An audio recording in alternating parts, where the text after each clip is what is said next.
The first light of morning filtered through the vast windows of Kensington Palace, casting a golden hue across its stately corridors. Prince William moved silently through the familiar halls, his footsteps gently echoing on the polished marble floors. Around him, palace staff went about their duties in hushed efficiency, setting the day in motion before the demands of the outside world descended.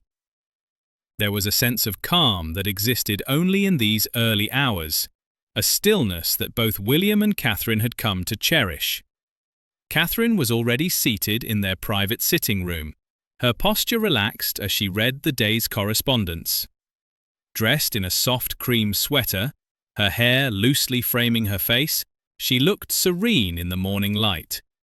Letters lay in neat piles beside her, each opened with the antique palace letter opener, a tool passed down through generations. William entered quietly, a cup of tea in hand, and sat across from her. This morning ritual had become their shared moment of peace, where schedules were reviewed, plans discussed, and thoughts exchanged without the pressures of public life. Catherine opened a heavier-than-usual envelope, sealed with the insignia of St. Mary's Children's Hospital.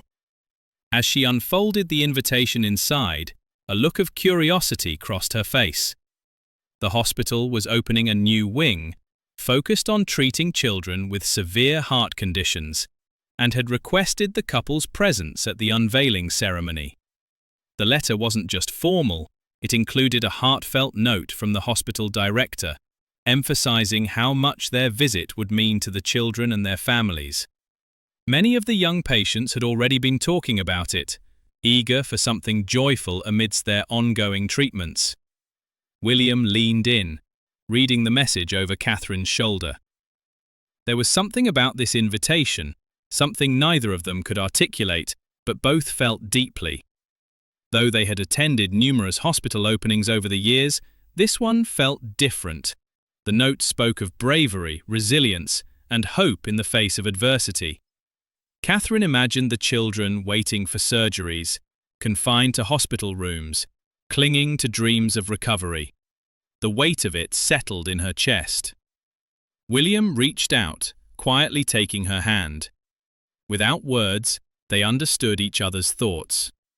This visit wouldn't be just another appearance, it would mean something more. The day of the event arrived, and their black royal car glided through London's busy streets. William wore a tailored navy suit and the tie Catherine had given him for their anniversary. She had chosen a powder blue coat that matched her eyes and radiated warmth. As the hospital came into view, Catherine's pulse quickened. The anticipation she felt had been building all week.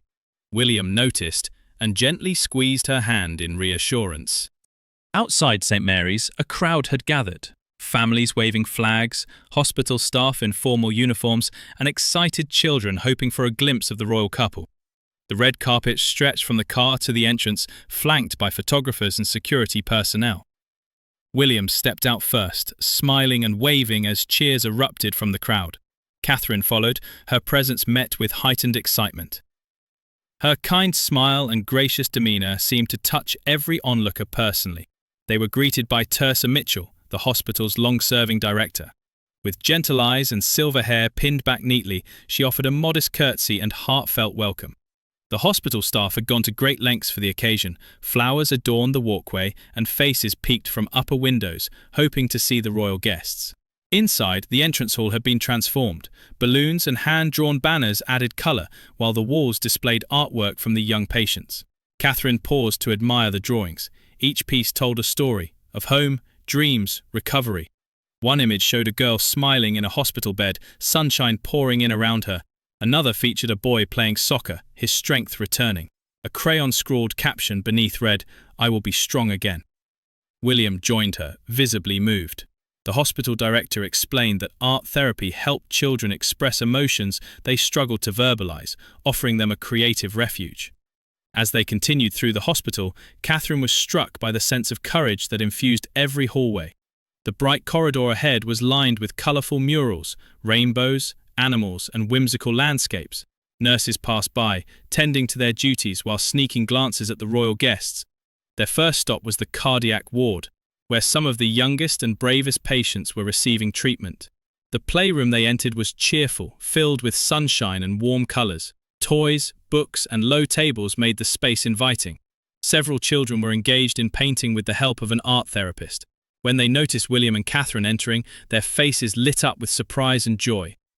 7-year-old Emma was the first to approach, walking straight up to William with quiet determination. Bald from treatment, she wore a sparkling pink bandana and had eyes full of light and strength. She reached out her small hand, introducing herself confidently. William knelt to her level, engaging her warmly and asking about her painting.